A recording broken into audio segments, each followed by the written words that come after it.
আসসালামু আলাইকুম প্রিয় দর্শক, অন্য মঞ্চের আলাপচারিতায় আপনাদের সকলকে আমন্ত্রণ জানাচ্ছি। এই মুহূর্তে আপনাদের সামনে কথা বলতে এসেছি কেন আওয়ামী লীগের জন্য অ্যাসিড টেস্ট মাস হয়ে আসছে মার্চ। বাংলাদেশের রাজনীতিতে এক উত্তপ্ত মার্চের পদধ্বনি শোনা যাচ্ছে। শেখ হাসিনা আওয়ামী লীগ নেতাদের কড়া নির্দেশ দিয়েছেন আগামী 7, 17 এবং 26 মার্চ ধানমন্ডি সহ দেশের গুরুত্বপূর্ণ স্থানে স্বাধীনতার স্মরণ উদযাপনের জন্য মাঠে ময়দানে সদল বলে নামার প্রস্তুতি নিতে বলা হয়েছে।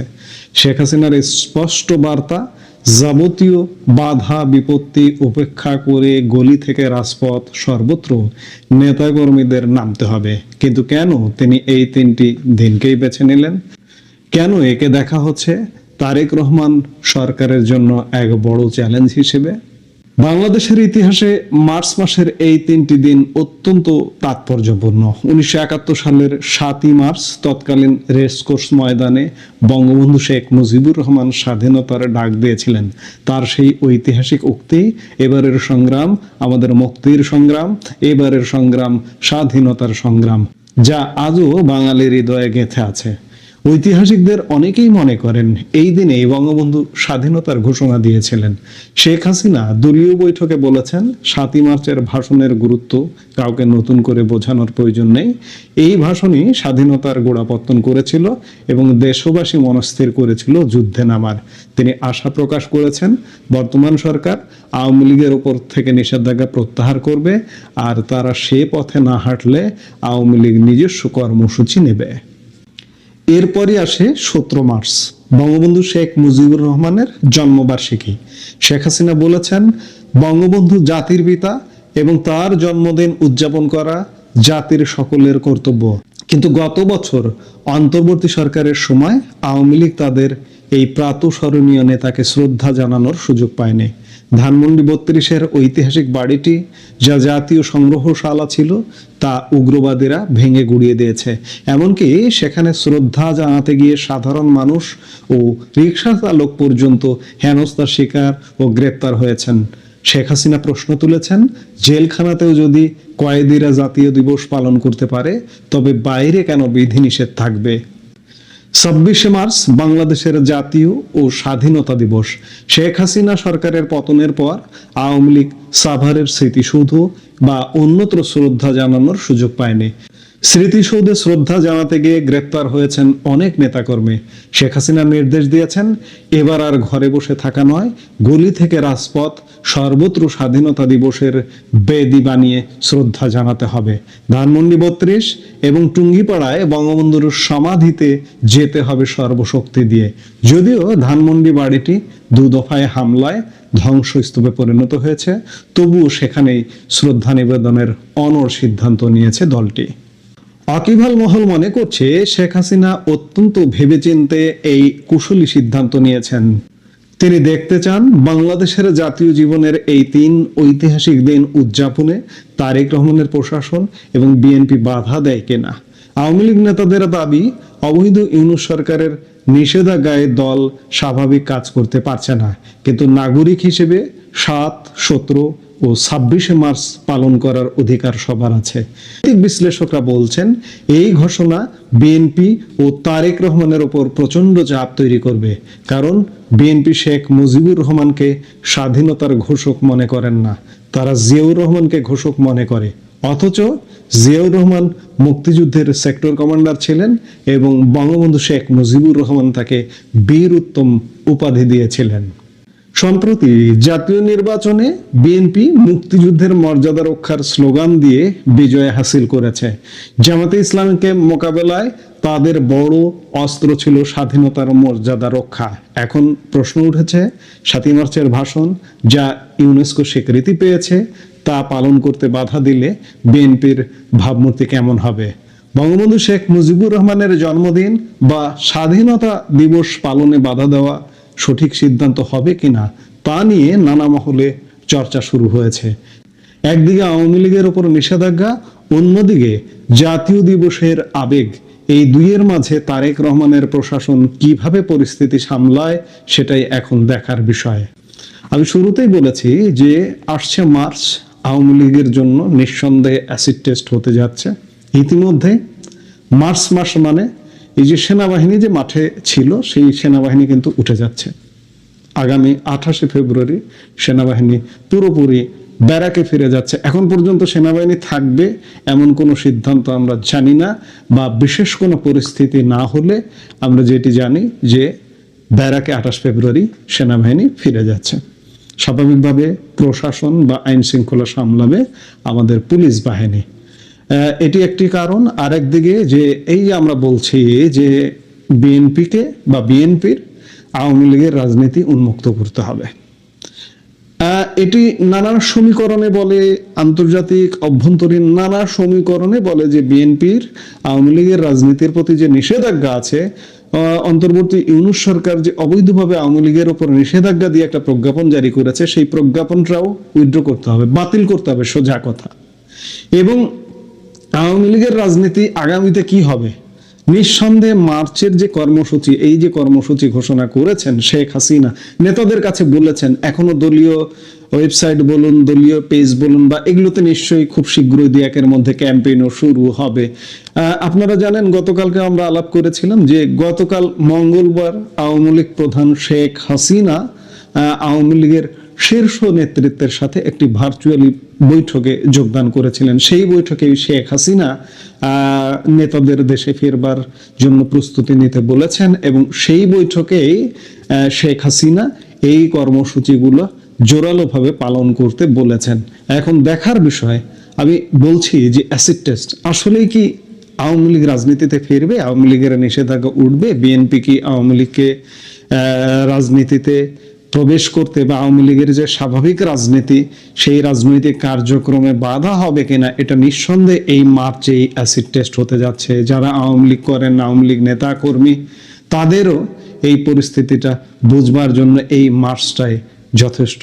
আওয়ামী লীগ কি স্বাভাবিক নিয়মে রাজনীতিতে ফিরবে, নাকি দীর্ঘ লড়াই সংগ্রামের প্রস্তুতি নিয়ে আগামীতে মাঠে নামতে হবে? এই মার্চ সেটি বলছে। মার্চের এই কর্মসূচিগুলা যদি পালন করতে পারে নির্বিঘ্নে আওয়ামী লীগ, প্রশাসন এবং দল বিএনপি থেকে যদি কোনো বাধাপ্রাপ্ত না হয়, বাধা না পায়, তাহলে ধরে নিতে হবে যে না, আওয়ামী লীগের রাজনীতি ওপেন হয়ে গেল, উন্মুক্ত হয়ে গেল।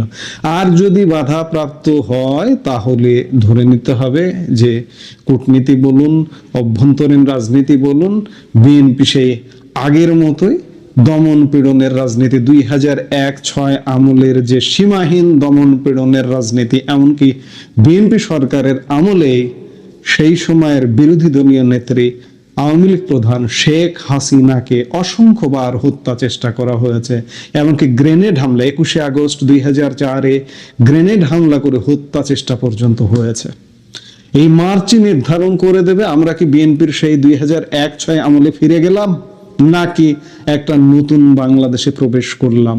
আওয়ামী লীগ যদি নির্বিঘ্ন কর্মসূচি পালন করতে পারে তাহলেই আমরা ধরতে পারি নিঃসন্দেহে একটা নতুন বাংলাদেশে প্রবেশ করেছি। এখন দেখার বিষয় কি হচ্ছে। দর্শক, শেখ হাসিনার এই মার্চ অভিযানকে আওয়ামী লীগের পুনরুত্থানের পথ তৈরি করবে, নাকি এটি নতুন কোনো সংঘাতের ইঙ্গিত? বাংলাদেশের রাজনীতিতে এই 3 দিন আসলে কি ঘটতে যাচ্ছে তা জানতে আমাদের চোখ রাখতে হবে রাজপথে। আপনার কি মনে হয় শেখ হাসিনার এই কৌশল কি সফল হবে? কমেন্ট করে আপনার মতামত আমাদের জানান, কারণ আপনার মতামত আমাদের কাছে অত্যন্ত গুরুত্বপূর্ণ। থাম্বেল এবং ব্যানার দেখে বলছেন যে 7-17-26 নেতাদের শক্তি প্রদর্শনের দিন বা হেরাম দেখানোর দিন। যদি একদম খাস আমাদের ভাষায় বলি তাহলে ওদের নেতাদেরকে বলা হয়েছে যে হেরাম দেখানোর দিন। আর এই কন্টেন্টটা হচ্ছে যে আপনার গতকাল যে কন্টেন্টটা পেয়েছিলেন, যে নেত্রী নেতাদের সাথে যে সমস্ত কথা বলেছিলেন আপনার ভিডিও কনফারেন্সের মাধ্যমে, আমি আপনাদের বলেছিলাম যে ওয়ার্কিং কমিটির যে মিটিং, সেই মিটিংয়ে যে কথা বলেছিলেন সেই কথার দ্বিতীয় পর্ব এটা। আমি জানি না পুরো মিটিংয়ের বিভিন্ন বিষয় নিয়ে আমার মনে হয় 10টা কন্টেন্ট বানালো শেষ হবে না, তবে কিছু কিছু চুম্বক অংশ আপনাদের জন্যই বলছি। নেত্রী বলেছেন যে মার্চ মাসের 7, 17 এবং 26 পূর্ণ মাত্রায় পালন করতে হবে। 7 তারিখ কি? 7 তারিখ সেই রেসকোর্স ময়দানের ভাষণ, বঙ্গবন্ধুর 7ই মার্চের ভাষণের দিন। 17ই মার্চ বঙ্গবন্ধুর জন্মদিন, 26শে মার্চ বাংলাদেশের স্বাধীনতা। ঠিক আছে না? তো এই 3টা দিন, মানে যেদিন আপনার বাংলাদেশের স্বাধীন ঘোষণা করা হয়েছিল কবে, 26 তারিখ। প্রকারান্তরে এখন অনেকে বলে যে জিয়া রহমান স্বাধীনতা ঘোষণা করেছে, সেটা ছিল 27 তারিখ, কিন্তু সারা পৃথিবী মানে আমরাও মানে 26 তারিখ।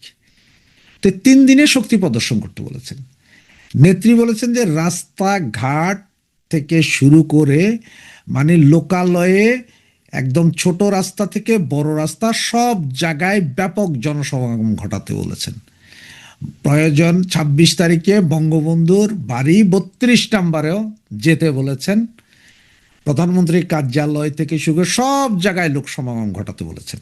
কাদেরকে বলেছেন ভাই? আপনারা আর আমারে বলেন, নেতাদেরকে বলেছেন। সুতরাং আপনার খুব একটা টেনশন হয়েন না। নেতাদেরকে বলেছেন যে জনসমাগম ঘটাতে।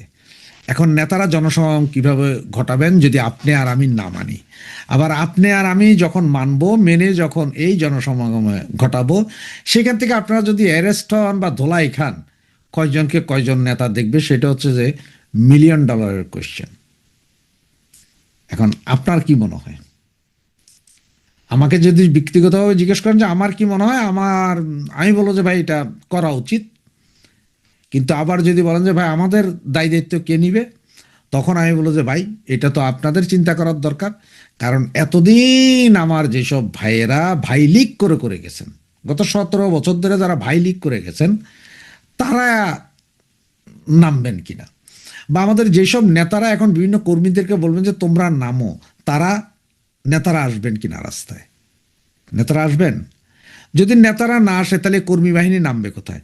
নাকি সেই প্রতিবারের মতন আপনার বিভিন্ন অঞ্চলে 2-4-5 জন করে একটা ঝটিকা মিছিল করে বলবেন যে আমরা সফল করে ফেলেছি, ফুটেজ, ফেসবুক ফুটেজ দিবেন? কোনটা করবেন? নেত্রীর নির্দেশনা কিন্তু নেত্রী দিয়েছে। এতদিন আমাদের নেতারা আমাদেরকে বলতো নেত্রী কিছু বলে নাই, আমরা বলতে পারতেছি না, নেত্রী তো এবার নির্দেশনা দিয়েছেন। নেতাজিরা আপনাদের বলেছেন 7 তারিখ, 17 তারিখ এবং 26 তারিখ বিএনপি সরকারের উপরে এই 3টা দিবস যদি পালন করা যায়, বিএনপি সরকারের উপরে প্রেসার পড়বে। জেলখানায় যদি থাকে, কারাগারেও যদি কেউ থাকে, তারাও এগুলো পালন করতে পারে। বা আপনার ধরেন একেবারে ওই কেউ না পারলেও তাও পারে। তাহলে আওয়ামী লীগ কেন পারবে না? আওয়ামী লীগের রাজনৈতিক কর্মকাণ্ড নিষিদ্ধ। 26শে মার্চ তো জাতীয় দিবস, 21শে ফেব্রুয়ারি, 26শে মার্চ, 16ই ডিসেম্বর, এগুলো সব জাতীয় দিবস, সবার কথা বলার অধিকার আছে। এরপরও কেন আওয়ামী লীগ পারবে না? আওয়ামী লীগ কেন পারবে না? সেটা হচ্ছে যে $1 মিলিয়ন কোয়েশ্চেন সরকারের কাছে, জাতির কাছে, বা পৃথিবীর যারা জানে সকলের কাছে। কিন্তু কথা হচ্ছে যে নেত্রী যে বলেছেন, যে নেতাদেরকে নির্দেশ দিয়েছেন যে আপনারা কর্মী সমর্থকদের নিয়ে এটাকে সফল করতে হবে। আর নেত্রীর এই নির্দেশ কয়জন নেতা সফল করবেন? কারণ নেত্রী যখন বলেছেন গতকালকে যে সকলকে দেশে ফিরে যাওয়ার জন্য, তখন কি হয়েছে জানেন? তখন সেখানের মধ্যে 40%-এর উপরে নেতারা বলেছেন যে না, এখনো সময় আসেনি, পরিস্থিতি ঠান্ডা হলে, ভালো হইলে তারপর আমরা যেতে পারি। আর 60% নেতা বলেছেন হ্যাঁ আমরা প্রয়োজনে, আমরা যারা বাইরে আছে, আমাদের পরিবার যে যেখানে আছে সেখানে থাকো, কিন্তু আমরা যাব, আমরা জেল জুলুম হুলিয়া মাথায় নিয়ে হলে যাবো। এই ধরনের 60% নেতা ছিলেন। আর 40% নেতা ছিলেন যারা এই বিষয়ে খুব একটা আগ্রহ দেখাননি।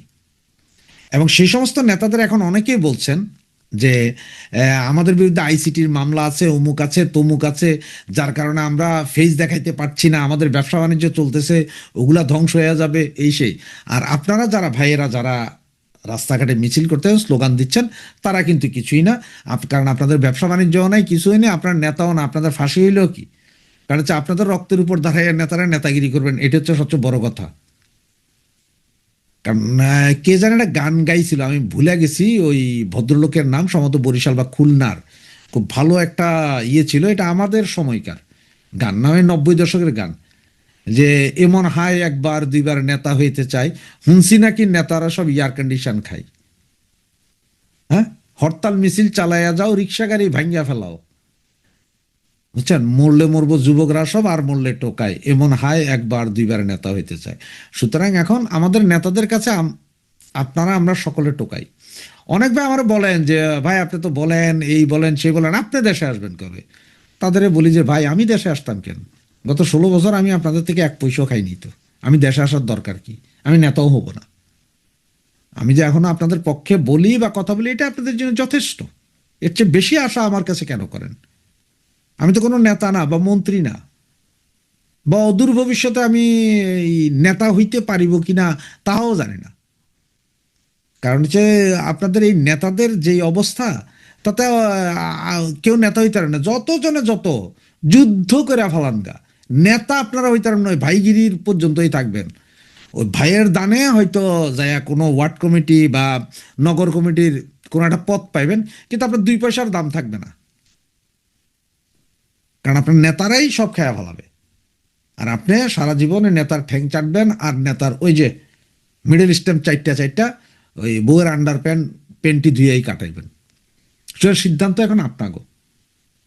এখন নেতারা হয়তো আপনাদের ফোন দিবে, ভাই একটু নামও, নেতৃত্ব নির্দেশ দিছে, একটু শক্তি না দেখাইলে তো আমার নেতাগিরি চলে যায়। এইভাবে যারা এখন ফোন দিয়ে আপনাদের উৎসাহিত করবে, তাদেরকে আগে বলেন যে আপনারা ফেরত আসেন, আমরা পালন করে দিব, 7, 17, 26 সব পালন করব। কিন্তু নেতা থাকতে হবে রাস্তায়। নেতা রাস্তায় না থাকেন, নেতা জেলে থাকেন, কোনো সমস্যা নাই। এই যে বিভিন্ন কমিটির সভাপতি, সেক্রেটারি থেকে শুরু করে পুরো কমিটি গায়েব কেন ভাই? দরকার হয় আপনারা 20 জন জেলে থাকেন, 20 জন বাইরে থাকেন, এই 20 জনের নির্দেশ দিন, তারপরেও মনে শান্তি তারও যে 20 জন জেলে আছে, হচ্ছে না। আর যারা বাইরে থাকবেন তারাও চেহারা দেখাবেন না। এই কথাগুলো এই জন্যই বললাম যে নেত্রীর নির্দেশ 7, 17, 26, কিন্তু সেটা নিয়ে এখন আমাদের নেতাদের মধ্যে আজকে সারাদিন ব্যাপক আলোচনা এটা নিয়ে। মানে গতকাল নেত্রী দিল্লি থেকে হোয়াটসঅ্যাপ কলে ভার্চুয়ালি জয়েন করেছেন, এবং কলকাতাতে আমাদের এক নেতার বাড়িতে, নামটা বললাম না, ওনার বাড়িতে যেসব ওয়ার্কিং কমিটির মেম্বার টেম্বাররা জয়েন্ট করেছিলেন, তাদের মিটিংয়ের পরে আজকে সারাদিনে তাদের গুপ্ত মিটিং হয়েছে আবার 2 জন 3 জন করে। আরে ভাই কেমনে নেত্রী বলছে, ভাই এটা কি হবে কিনা, শুরু হয়ে গেছে। কিন্তু নেত্রী নিয়ে ট্রল করা শুরু হয়ে গেছে ওনাদের মধ্যে, হারামজাদাগুলোর মধ্যে। আর এইসব নেতাগুলোই এখন নেতামি করার জন্য হলো আপনাদের ফোন দিবে। তো আজকে আমি ধানমন্ডি 32 নামে একটা ইয়ের গ্রুপ আছে, কি বলে, টেলিগ্রাম গ্রুপ। আনফর্চুনেটলি সেখানে গিয়েছিলাম। সম্ভবত একজন ব্যক্তি কথা বলেছেন, তিনি সম্ভবত আমাদের নেত্রীর মানে প্রাইম মিনিস্টারের সচিব বা কিছু একটা ছিলেন, এইরকম একজন ভদ্রলোক। তিনার একটা কথা আমার খুব ভালো লেগেছে। তিনি বলেছেন যে ভাই আমাদের দিয়ে আর হবে না, কারণ আমরা সব বুড়ো হয়ে গেছি, আমরা নেতৃত্ব ধরে রাখলে এই দল টিকানো যাবে না। আমাদের পক্ষে এখন কোনো যুব সমাজ নাই, ইয়াং বয়সী কোনো ছেলে নাই। তার মানে 15 থেকে 30 বছরের ভিতরে কেউ আমাদেরকে আর সমর্থন করে না। যে যেখানে পায় সেখানে আমাদের গালাগালি করে। আমার মনে হয় নতুনদেরকে নেতৃত্বে আনা উচিত, যারা রাস্তায় মিছিল মিটিং করেছিল 12 তারিখের আগ পর্যন্ত। ওই সমস্ত লোকগুলোকে আনা উচিত। সমস্ত কমিটি ভেঙে দিলে ওই সমস্ত লোকগুলোকে সম্মুখে নিয়ে আসা উচিত, যারা রাস্তাঘাটে চেহারা দেখাইছে, অন্তত চেহারা দেখায় 2টার কলম লেখছে। যারা চেহারা দেখায় লেখে নেই তাদেরও না, যারা চেহারা দেখাইছে। ভদ্রলোকের কথাটা আমার খুব পছন্দ হয়েছে, জনার কথাটা, যে আমরা বুড়ো হয়ে গেছি, আমাদেরকে দিয়ে আসলে হবে না, আমরা এখনো বুঝতেছি না, পাবলিকের মনোভাব বুঝতে পারতেছি না। কথাটা ভালো লাগছে এই জন্যই যে এখন নেত্রীর কথার পরে 7, 17, 26 এই কথার পরে এখন ব্যাপক আলোচনা কে কিভাবে করবেন, মানে আমরা ডাক দিলে হবে কিনা। 300 আসনের যেসব এমপিরা আছেন ভাইয়ারা, আপনারা চাইলেও আসন ওয়ারি 200 জনের একটা মিছিল বের করতে পারেন। সেটা কি পারবেন আপনারা? মিনিস্টার সাহেবরা আপনারা কি পারবেন? নগর মহানগর ওয়ার্ড কমিটির নেতৃবৃন্দরা আপনারা কি পারবেন এক একটা করে মিছিল নামাতে? ঝটিকা মিছিল নাই, সম্পূর্ণ সগৌরবে একটা মিছিল করবেন। সেটা মিনিমাম হইতে হবে 15 থেকে 20 মিনিট। একটা রাস্তা পুরা ঘুরতে হবে। ব্যানার একটা নিলেন, 3 জনে জয় বাংলা বললেন, 2 জনে মোটরসাইকেল দিয়ে ভিডিও করলেন, 30 সেকেন্ডের ভিডিও, এরপর আপনার হাওয়া হাওয়া ও হাওয়া খুশবু লুটা দে। এইভাবে না পারবেন? যদি এইভাবে পারেন, নেতারা যখন ফোন দিবে নেতাদেরকে বলেন যেভাবে পারবে কিনা, নেতারা আসবেন কিনা, নাকি নেতারা বাহিরে থেকে গায়ে ফুলবাবু সেজে আমারে আপনারা রাস্তায় নামাবে, কোনটা? না, আমি আপনাদের ভাঙার জন্য না, আপনাদের আশা ভাঙার জন্য না, বা আশাহত করার জন্য কথাগুলো বলছি না। আমি জাস্ট কথাগুলো বলছি যে নেত্রী নেতাদেরকে নির্দেশনা দিয়েছেন যে এই কাজ, এই শক্তি দেখাতে হবে। নেতারা সেই শক্তি দেখানোর জন্য নেতারা আসবেন কিনা, নেতারা আপনাদের রিস্ক নিবে কিনা। নেতাদেরকে গতকাল বারবার বলে দেওয়া হয়েছে যে আপনারা আপনাদের অঞ্চলের ছেলেপেলেগুলোর খবর নেন, তৃণমূল কর্মীদের খবর নেন, যে যেখানে আছে খবর নেন, যারা জেলে আছে এই মুহূর্তে জামিনের ব্যবস্থা করান। জামিন হওয়ার পর ফেসবুকে ফুটেজ দিয়েন না। মোটামুটি জামিন হওয়ার পরে ছেলেপেলেরা যখন তাদের বাবা মার কাছে ফেরত যাবে তারপরে যায় কথা বললেন, তার আগ পর্যন্ত বললেন না। নেতারা কি সেগুলো করছেন বলে আপনার মনে হয়? আপনাদের মতামত কি? প্লিজ আপনাদের মতামত এই 7, 17, 26 কি হবে, কিভাবে কি করবেন, আপনাদের কি মতামত সেটা একটু কমেন্ট বক্সে জানিয়েন। তাহলে আমি আপনাদের কমেন্টসগুলো পড়ে সেগুলো নিয়ে আবার আর একটা ভিডিও করব।